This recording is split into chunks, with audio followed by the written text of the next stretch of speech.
Hi, everyone. Welcome back to another video, Soul Astrology with Christine and Laura. Today, we're going to be continuing talking about the houses, and we're going to be doing all of house 3 in this video.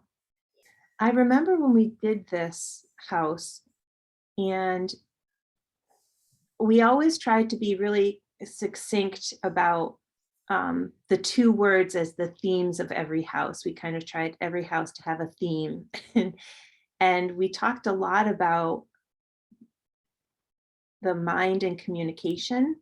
Mhm. And maybe we'll bring it up when we go through the signs, but there were some side things that kind of came up in this one for me, like with our thought processes and that kind of thing. So the third house is all about the mind and communication, and it has the phrase "I think" as its kind of mantra phrase. Um, Yeah, for it's me, all, it's what the tools that we use to perceive and understand what is presented in front of us. It's how our mind recognizes the reality in front of us. yeah, how it makes sense of and gathers facts to kind of make an understanding of the world and relationships to others. Because, right, this is also, you can see the ruling sign is Gemini. So it's not the idea of communication is always putting out ideas into the world for an other. Mhm. So it's also that sharing of your understandings that you're gathering together in this lifetime. Yeah, and probably the first house where you bring somebody else into your reality, right? Yeah, Because with yeah. Aries and Taurus, it's all about you. But now Gemini invites the other one into your life. So there is a way of perceiving through the interaction with the other, but also the communication that is being created when you have somebody else in your life. So Mhm. Gemini, I think the third house opens us to incorporate relationships and communication and understanding what is being excuse me, what is being presented for Mhm. us, the coding, right? It's just like having that movie going on in front of us and understanding what that movie is about. Mhm. Yeah, and we talked about in that in the soul journey story of the wheel, where house 1 is taking physical form, being birthed into physical life. 2 was realizing that there is a world around you that is available for you to start building things and accumulating things and making sense of things and valuing things. And now the third house is, like you said, it's, oh my God, there's other beings here with me, and starting to create relationships and meaning with them. Mhm. So we have the ruling sign is Gemini, the ruling planet is Mercury. So that's why we also have the phrase the messenger here, right? It's bringing forth of information, communicating. That's Mercury. The element is air, and the quality is mutable. So we'll be getting into elements and qualities a little bit more later, but do you want to say something about air Yeah, and with the mutable? element of earth is always enters the mind. Is the thinking process. Air have to do with the thought processes. So and mutable is it's all these signs that are at the end of the season. So it kind of bring an understanding to the process because it's ending, but also preparing to what is coming. It's like getting ready to what's coming. It's mutable. It's very flexible. It's again it, related to the understanding process because you have to consider what was the process about, what was useful, what was not useful, and then how you whatever it is that you keep, how you can use what you keep in to jump to the next one, which will be a cardinal sign, which is what's coming after the mutable. So it's a that defines a house of mind and also flexibility and trying to collect information and see what you keep and what you don't keep. Mhm. I don't know if It that makes also, sense. yeah, it also kind of, the mutable quality, that flexibility to me also brings across the energy of, so Gemini like to gather information and knowledge from lots of different places.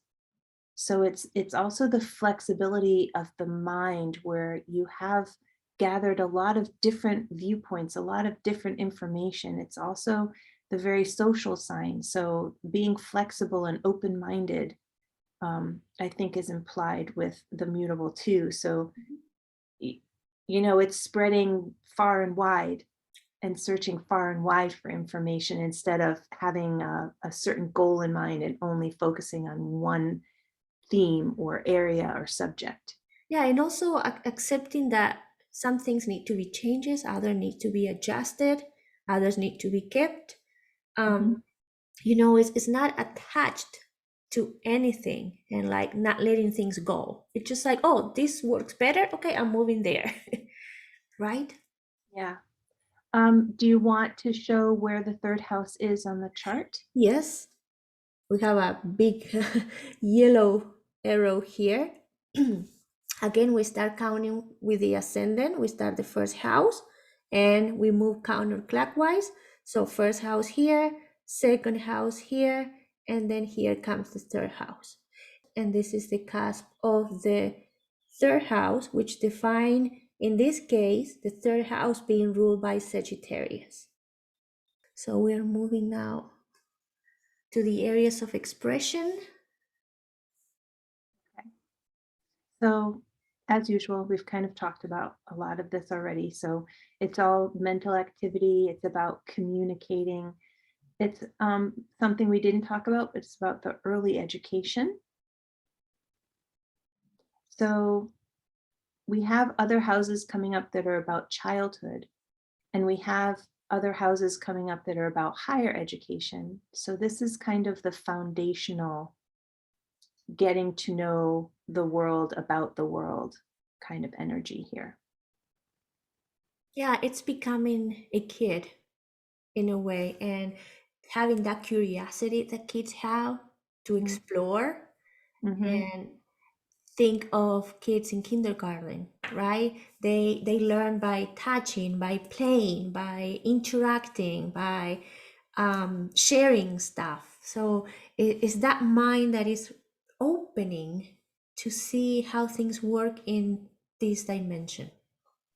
Kind of the energy of tapping on lots of different things, but not really kind of diving deep into all the minutia details of it and really learning it intensively.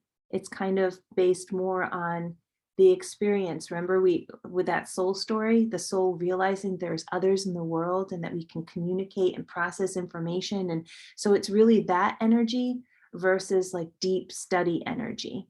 Maybe that's why early education is part of it too.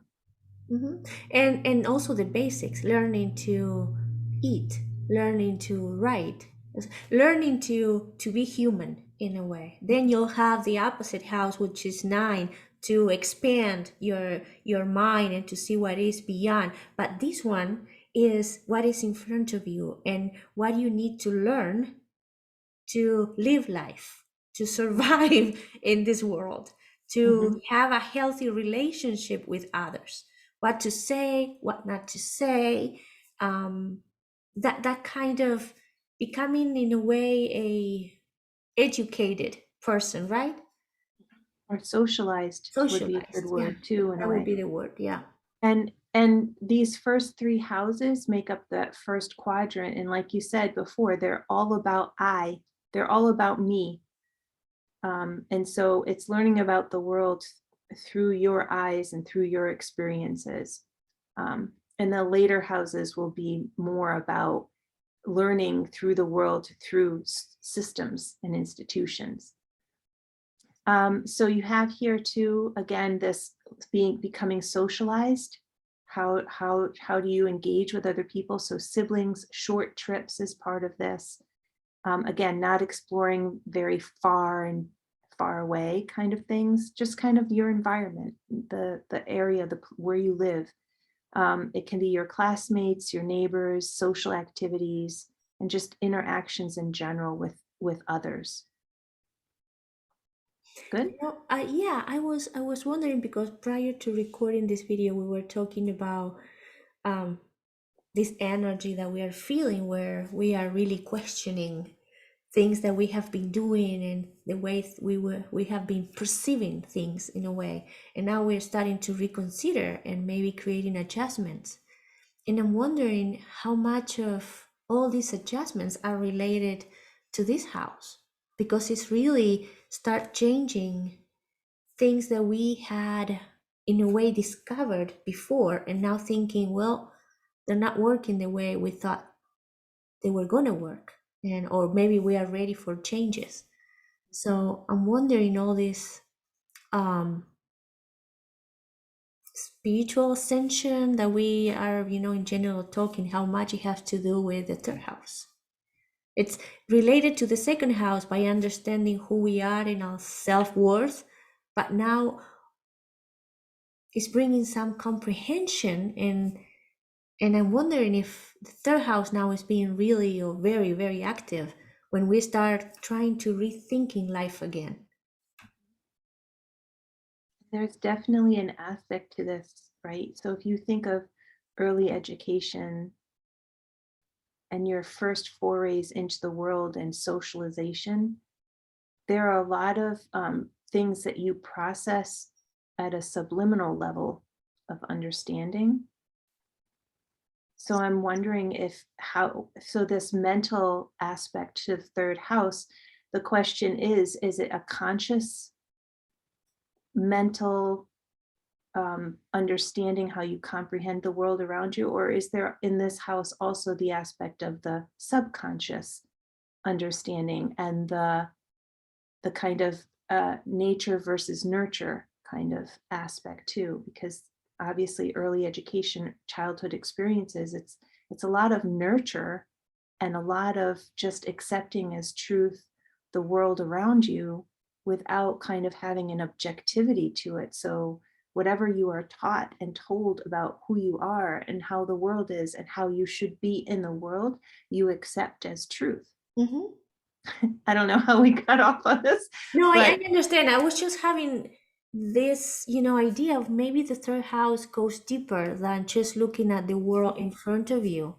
Because it's also now when we're going through so many changes and rewiring ourselves in a way, we have to have some knowledge or some awareness of what's in here. What are the rules that we are following? And then understanding if we're still want to follow those rules. So I think it's like in a way rewiring the third house, doing things in different ways, giving things new meanings, adjusting relationships, adjusting what we communicate and how we communicate and how we interact with others. I think it's coming back to what I kind of started talking with you about when we were preparing this, because I really was feeling like this house represented our thought patterns and kind of the way we talk to ourselves inside, like our own self-talk.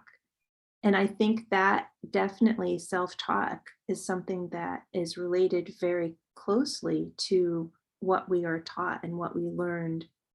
And then later on in life, being able to choose to either keep it or do differently. And self-talk is about a lot of that stuff. Yeah. The definition that I have previous to putting this video together was so more like a childhood house. And now I'm thinking, no, not necessarily. It's how our mind is at any age, and how we're always changing and processing and rediscovering reality as we rediscover ourselves. Just a thought. Good. Okay. Okay. All right, so we have again each of the signs in this house. So if you go to your chart and you see what sign the cusp of the house is connected to, that'll be the sign that rules the third house for you. Um, we have the theme of mind and communication. So we're going to go through each of these signs and try and keep with these two themes and how they express themselves. So Aries, they are fast and active thinkers, and their communication style, they can be assertive, They like to argue, they like to speak their mind, and they can be impulsive or rash with their words. They're not going to think long about what they want to say. They're just going to say it. Yeah, Aries being a sign, a fire sign, the moment that the idea came is the moment that the idea is expressed. There is not much time filtering through. So, Mhm. and that's what sometimes, it can be a little bit of confrontation. Perhaps other signs knows better how to manage what is in and what comes out. And for Aries, everything is right there, right at that moment. Um, but they're also very they're willing to see things, and I think they're willing um, to share their inspirations.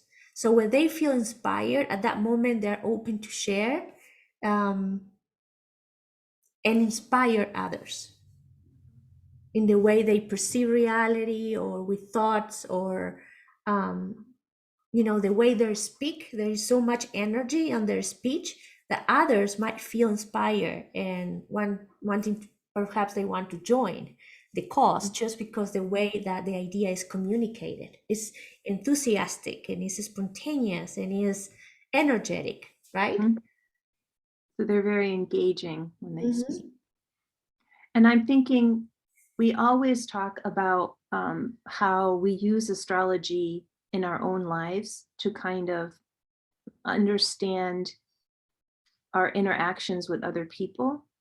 And it's coming up for me here with Aries because I'm thinking if you say you're in a work environment and you're working in a group and you have an Aries and a Taurus, the Aries probably won't want to get into long, drawn out discussions about options. They're going to want to put it all out on the table, make a decision and go, right? And so it's just who they are. It's just that's how they process and that's how they think and that's how they act. And being aware that people come into situations and handle them in different ways and even communicate in different ways, to me it can be very beneficial, right? So it's it's not necessarily taking it as they're going to come in and they're just steamrolling over everyone. It's just how they process information and how they like to get things done. And if you're a Taurus and you want to talk things out and you're really slow and methodical and that could drive an Aries bonkers, just like the Taurus can be really put off by the Aries brash energy. Hmm. But think about that in relationships too, with your husband, with your kids, with Mhm. and sometimes I do this all the time, understanding what is ruling where my family, like how my husband communicates, how my daughter communicates. Sometimes it helps me to understand that, yeah, this is the way I see and this is the way that I engage, but I have to honor, I have to respect, and I have to honor that they go at the different, they move in different ways and at different speed. So when you start understanding how the other or what the other need or how the other do things, um, and you accept that, it helps you, I think, to bring more peace into the relationships. Yeah. Yeah. Understanding that others have other ways. Yes. And what is absolute for you might not make any sense in the other person's life. Right. So, shall we move on to Taurus? We Yeah. talked about it a little bit already. So, as thinkers, they're methodical and they're very practical minded. But with their words, they tend to be very careful. So they do think about what they say before they say it. And they may be slow to speak. And that's not necessarily slow speakers, but they may not be the first one to jump forward with their ideas, in a meeting. They want to think about it and they'll offer their after they've kind of had some time to really think about what they want to say and what their idea is and how their idea will work, and then they'll offer it to the group kind of thing. So that's the slow to speak. Yeah. In a way, wanting to have more facts before Mhm. saying something, wanting to make sure that it makes sense, that what they're saying applies to the situation. Um, like elaborating the whole process inside before it's expressed outside. Hmm. Okay. Gemini? Yeah, So the ruling sign. yes, that's why it's in yellow, right? Mhm. So Geminis, we've already talked about it. If they rule the house, they carry the energy of the house. So we've talked about the energy of the house. So the Gemini, they're curious, they're full of ideas, they're talkative, they're very social, so they like to network, they're good conversationalists. Is there anything else you want to add to that? They are the ones that knows everything about everything. Yeah. So kind of the Google idea of the zodiac sign. Mhm. They're interested in everything that is happening, and they have energy to absorb everything. There is a space here for them to take all in. Maybe Mhm. not going super deep. It's more about quantity, I think. Mhm. Which makes them a good conversationalist, right? That's the kind of person you want to talk to. They can talk about anything. Yeah. You're interested in golf? I can cover you. I know about golf. I know a little bit about golf. Or you want to talk about the universe or politics? Like they kind of can pick up a conversation with almost anyone. Plus the enjoyment on Mhm. interacting and speaking, right? It's like they like to hear themselves talking and they like to listen what others have to share. It's just Mhm. it gives joy in their lives in a way, um, interacting with others and feeding from each other. Okay. Cancer in the third house. So mentally, they're very intuitive, they're sensitive, and they can be defensive. So when we were talking about this, remember Cancer is the sign that's about nurturing, it's about um, domesticity, the inner circle, the family.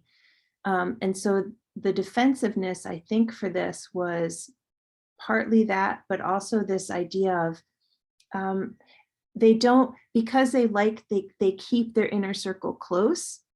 I don't think they like to step outside the bounds. And I think that energy is based on kind of uncertainty. I don't want to use the word fear, but there's definitely this discomfort about venturing outside of their shell. And maybe that's where those defensive thoughts come in. Yeah. For me, I see that they want to create that depth in their relationship, or in this case in communicating and interacting, that is kind of impossible to interact with so many people in such a deep way. So they kind of are very more picky about who enters their space, and with those that are worth to for them to be with, then with them they create that deep relationship. How would you, the word defensive though, when it comes to their mind and their mental thoughts? I think it's that idea of knowing how much they can absorb, right? Um, I'm thinking inviting 100 people to your party, how many people you can actually accept, take in your house, and serve or make sure that they're fine, make sure that you feel fine with their energy. Maybe for them a party of 10 people where they can make sure that everybody feels good. um so it's a way defending themselves, like not being overwhelmed or not being Like protective. protective. Yeah, it's just protecting their own space and protecting also the people that are with them, make sure that they feel okay too. Yeah. Because defensive is a little more aggressive than protective, and it's more directed outward than it is inward. So protective might be a good word for there too. Yeah, I think when Cancer starts a conversation, they want to make sure that the words are kind, that the words are meaningful, that everybody feels okay from that conversation. And the same thing with interacting with others, they want to make sure that the interaction brings nurturing to all sides. And maybe having too many people, it's hard to have control in a way over everything that is happening when there is so many involved. Mhm. And so that leads to cancers in the way they communicate. So they're kind, they're nurturing, and they're non-confrontational. Mhm. Good? Perfect. Goes to Okay. Leo now.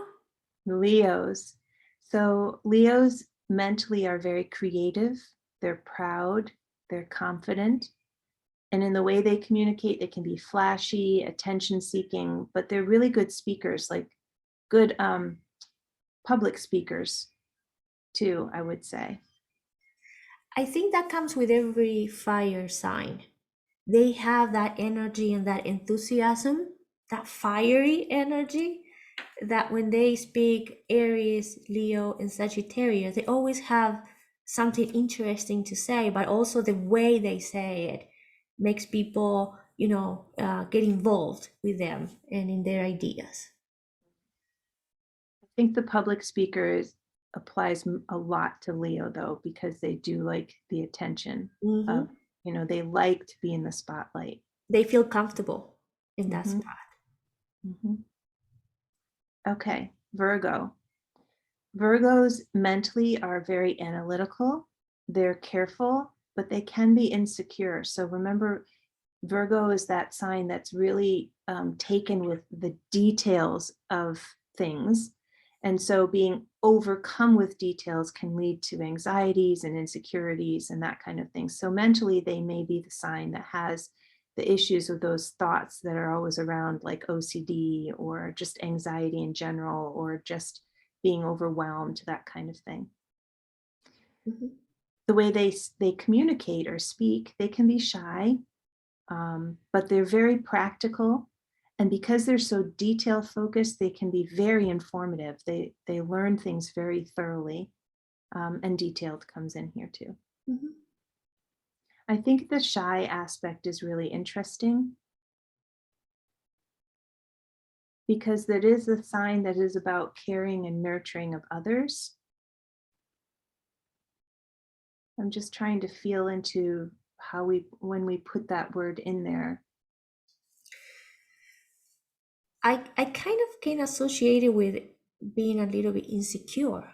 If in your mind you are insecure, you don't know how much power your words have. You're not quite sure if what you're gonna say is appropriate or can create a good impact, and that's why I think you question yourself if come forward or stay, keep it inside or keep it for yourself. Yeah, I do think it ties into those insecurities and I almost feel like Virgos can be overwhelmed mentally. And because of that, so much going on inside that they don't have, like, to bring in more people to communicate with and have conversations with. It's almost like overwhelming for them because there's so much going on in here. Okay. So Libra's in the third house mentally. They look for equality and they look for balance. So maybe that's in how they are processing and understanding the world around them, right? Yeah, They're and always coming back to that idea. And Libra is another air sign, so it's very well aligned with the third house. So it's another sign that is all about mind and understanding and thinking and interacting with the other. So it goes really easy and very feels very comfortable in the third house. So they really are about harmony and they like one-on-one conversations. So Libra is the sign that governs the scales. So it's always the one-to-one. So where um, Aries likes to be the leader of groups and Leo likes to be the leader of multitudes. Or the center of attention, no matter how Everyone. many are watching. Libra just needs one other person. They just want one other person, one at a time. It's Yeah. not just that they're limited to one, but it's always that one-on-one kind of communication that they really kind of thrive in. Yeah, that exchange, right, of giving Yeah. and receiving from the other one and connecting with that person. Yeah. Yeah. Like what I'm seeing is like there's eye contact and they're 100% with you when they are talking to you. And I can totally get the cup of tea or the good coffee. So you have the senses also activated with Libra. You have the goddess there, really enjoying the interaction with the other one. All right, so now we have Scorpio. Mentally, Scorpio is very deep, transformative, but also can be secretive. So you don't always necessarily know what's on their mind. With their communication, they can use words and can be manipulative, but they're also very direct. Um, and they're not afraid of using silence.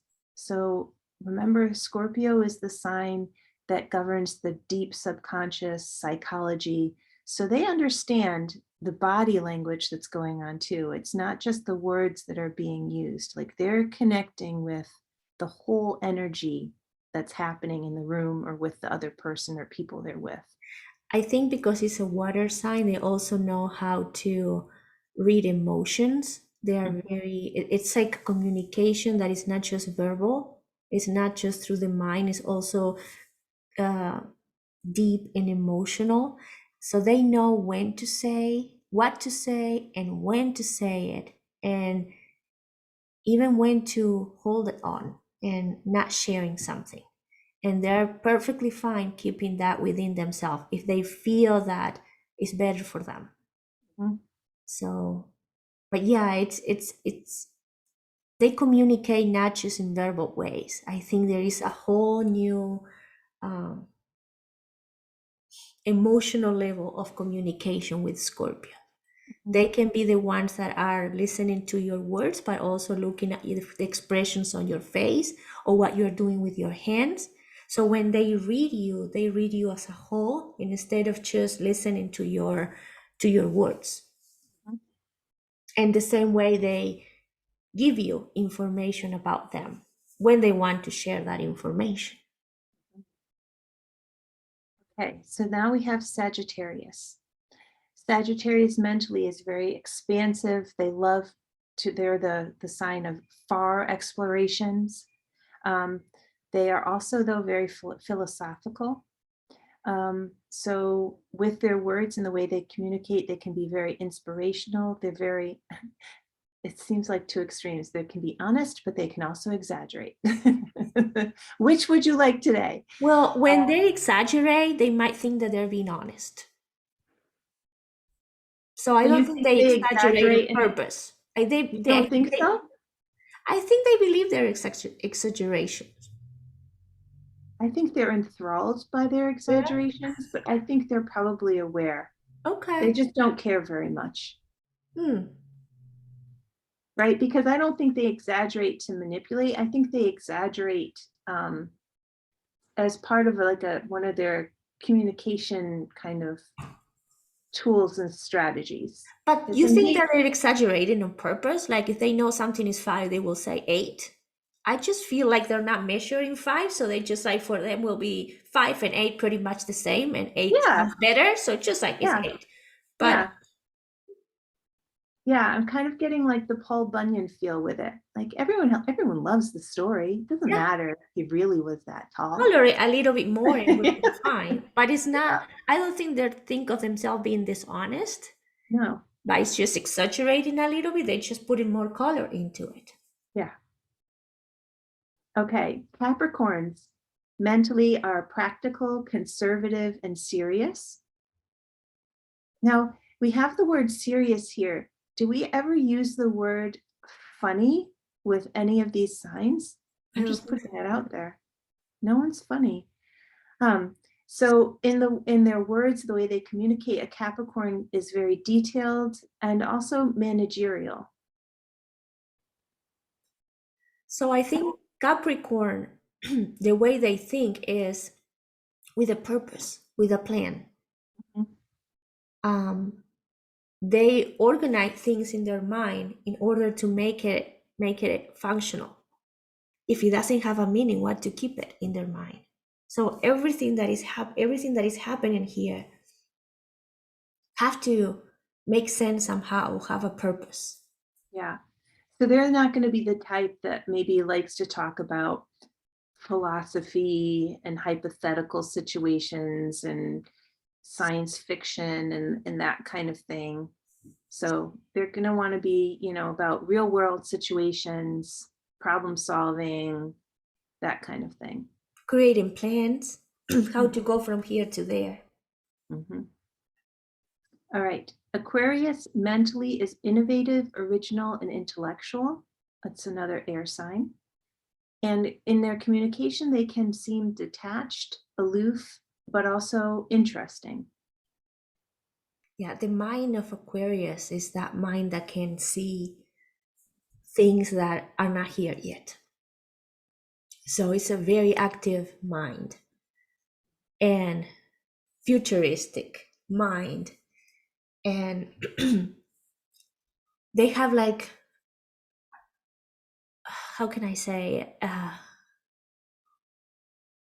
a way of connecting things, a way of perceiving that is unique and very advanced, I think. So sometimes I think they feel that there is hard to find someone that can understand what is happening in them.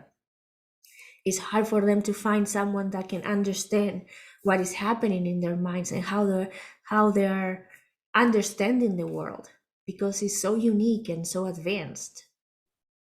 Yeah. So that's why they seem detached and aloof. I It could think be. there is this aspect of them not feeling like they quite fit in. But also, I think that's what makes them interesting Mhm. because they're smart and they're savvy, and but they're also unique unto themselves. Like they're the people that you just are fascinated by because you've never met anyone like them before. All right. And then the last sign is Pisces. And mentally, Pisces are inspired, but they can be flighty, like all over the place. And it's really hard to pin down like what exactly are they thinking about sometimes. And they're highly intuitive. And the way they communicate is they come across and when they communicate with others is very soft and compassionate. And here we have another shy one. Um, and that may be because they're so empathic. They connect so deeply with everyone that it may just be overwhelming for them to just be like a social butterfly at the cocktail party kind of thing, because the way they relate to other people and their energies is something that just doesn't do well with large groups like that. To me, with Pisces, because I have Pisces ruling my third house, when I'm interacting with another person, I I'm trying to I'm listening to the words, but I'm also trying to understand the meaning of what they're saying. So that's why sometimes I don't have the opportunity to say much. It's because I'm trying it is because I'm trying to understand the meaning of what they're saying. So it's not as much that I shy. I'm really engaged in that, but I'm trying to it's not just that you listen the words, you're trying to grasp an idea. Mhm. Interesting. Hmm. Okay. All right. So that's all 12 signs for the third house. So we thank you if you've watched it all the way to the end. Remember that if we covered a sign that governs the third house in your chart and you didn't quite resonate with what we said, there were lots of layers to a chart. So it could depend on planets that you have in that house or interacting with that house or the ruling planet being in another house. There's lots of aspects to it. But we hope that at some level you are able to identify with the description of your third house according to your sign. Um, we will be doing the next video about house 4, obviously, and we hope to see you there. And as always, you can join us over on our Facebook Soul Astrology with Christine and Laura group that is public and open to anyone who's interested in being part of the community and kind of sharing what we're learning along the way. All right. Thank Anything you else? for joining us. Yes. Thanks for watching, and we'll see you next time. Bye.